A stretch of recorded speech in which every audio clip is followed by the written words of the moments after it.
About 100 years ago, our understanding of the fundamental governing rules of the universe changed in a radical way. Rather than the simple and relatively intuitive world of pendulums and pulleys, Newton's law of gravity and Maxwell's equations of electromagnetism, the discovery of quantum mechanics and Einstein's theory of relativity showed us that, at its core, the universe behaves in rather unexpected and non-intuitive ways. We learned that moving and stationary clocks tick at different rates, and that Schrödinger's cat was simultaneously dead and alive. These ideas, and others like them, have bothered scientists, both professional and amateur, for nearly a century. In fact, it's unusual that a week goes by when I don't receive an email or letter from some curious soul who thinks they've found a fatal flaw in the theories of quantum mechanics and relativity. It is very rare that these communications include an idea that wasn't asked and answered years ago. The simple fact is that while these theories are counterintuitive for most people, they also agree remarkably well with measurements. Like it or not, they're here to stay.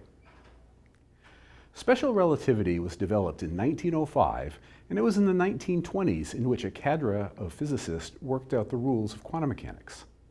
Initially, these two theories were invented independently, but if they were both true, then the two ideas needed to be blended together into a theory that is now called relativistic quantum mechanics. In 1928, British physicist Paul Dirac began that process. His equations predicted a new form of matter existed, what we now call antimatter. I talked about antimatter in another video, but the upshot is that the discovery of antimatter in 1932 by Carl Anderson gave physicists considerable reason to not only believe in quantum mechanics and relativity separately, but to also believe that Dirac had combined them properly. The 1940s brought with them a fuller understanding of the quantum realm. Physicists Richard Feynman, Julian Schwinger, and Shinichiro Tominaga developed what we now call quantum electrodynamics, or QED. QED is not only a fully relativistic quantum theory, it also quantized the electric field. In much the same way that early quantum mechanics showed that matter came in discrete packets, QED showed that the electric field also came in packets that we now call photons. If you feel that quantum mechanics and relativity have made unsettling claims about reality, quantum mechanics will give you an ulcer. QED describes two electrons scattering from one another as one electron emitting a photon while the other absorbs it. That's not so hard to imagine. However, the exchanged photons differ from the familiar massless photons of ordinary light. For one thing, the photons of QED can actually have a large mass. This is not a problem in the quantum world, which is governed by, well, among other things, the Heisenberg uncertainty principle.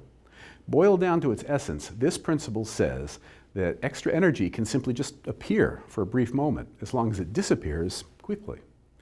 The bigger amount of energy that appears, the shorter amount of time it can exist. Although the idea of massive photons already sounds pretty crazy, QED isn't done yet. If you follow that idea a little further, you'll find that QED predicts that nothing is really something. I'll wait while you process that last sentence. Nothing is really something. So let's see what that means. We'll start by taking this box, which is filled with air. The next step is to take all the air out of it and shield it so there are no external energy fields seeping into it. With nothing inside, surely it's empty, right? Well, let's start zooming in. Maestro, can you zoom a bit? Nope, not seeing anything. Maybe a little more? This isn't getting us anywhere. Time to pull out the big guns. Maestro, can you do the quantum zoom? The image you're seeing gives you an idea of the smallest quantum reality. The flickering colors represent the constant creation and destruction of matter and antimatter. Electrons and antimatter electrons, quarks and antimatter quarks, they are created from nothing and disappear back into nothingness. We can see that when we look at what is going on at the smallest and most quantum of scales, that empty space is actually extremely busy. Scientists have a name for these effervescent subatomic objects. They are called virtual particles. There are lots of other ways to visualize this, but one way is to think of the foam on a particularly fizzy root beer. If you look closely, you can see bubbles appearing and disappearing in an ever-changing way. For this reason, some scientists call these virtual particles quantum foam. Yeah, I know. This just sounds entirely impossible. So how do we know it's true? There are lots of reasons, but we can talk about two that are really totally cool. The first one is what we call the Casimir effect, first predicted by Hendrik Casimir. This effect is pretty easy to understand. The way it works is the following. Start by assuming that virtual particles exist everywhere in space. Now, take two metal plates and put them near one another. Let's think about what's going on.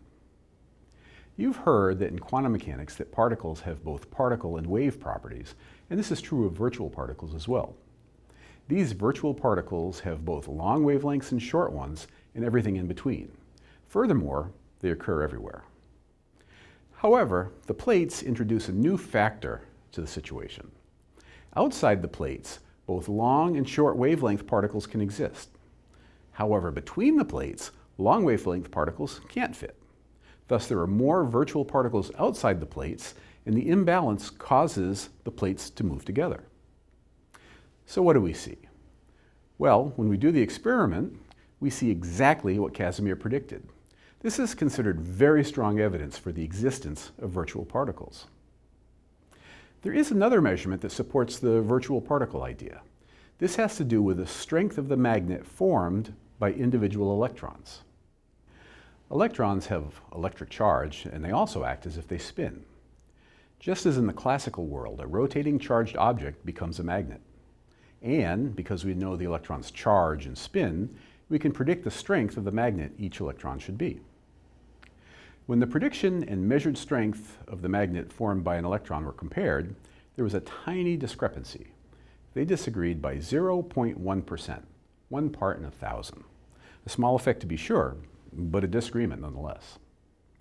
However, when the simple calculation was replaced by one using quantum electrodynamics and virtual particles, the agreement between data and theory was restored, and the restoration was better than anyone dreamed. The two numbers now agreed to 12 digits. This is the most accurate measurement mankind has ever made. This incredible level of agreement is believed to be definitive evidence of the existence of the quantum foam. Now, let me whet your appetite for something interesting. When we make a similar measurement of the magnetic strength of the muon, which is a cousin of the electron, the agreement is still good. It goes out to 8 places. But a disagreement appears in the 9th digit. While this discrepancy could be because of a faulty calculation or measurement, scientists are pretty confident that the disagreement is real. It could be the first sign that our theories are breaking down. Scientists are so intrigued that they've embarked on a new experimental program to better measure the magnetic strength of the muon. The G-2 experiment studied the muon for many years at the Brookhaven National Laboratory. Limitations in the existing accelerator complex led scientists to move portions of the accelerator and detector to Fermilab, which has the ability to make more muons and thereby study this phenomena more precisely. The G-2 experiment is expected to begin operations in 2016 or so. We scientists are incredibly interested in the outcome of this experiment, as it may lead to a new and better understanding of the universe. However, even with this exciting discrepancy, we must not lose sight of the fact that the agreement between the predicted and measured strength of these subatomic magnets is spectacularly good. This agreement, combined with the observed Casimir effect, gives incredible confidence in the quantum foam. And the idea of the quantum foam leads to an entirely new paradigm, a completely different way of thinking about space. Empty space isn't empty. It's a bubbling, writhing, frantic place with energy converting to matter and back to energy again. Now, I understand that this claim sounds hard to believe, but this new view of the subatomic world is real, and scientists can prove it. You may never look at foam the same way again.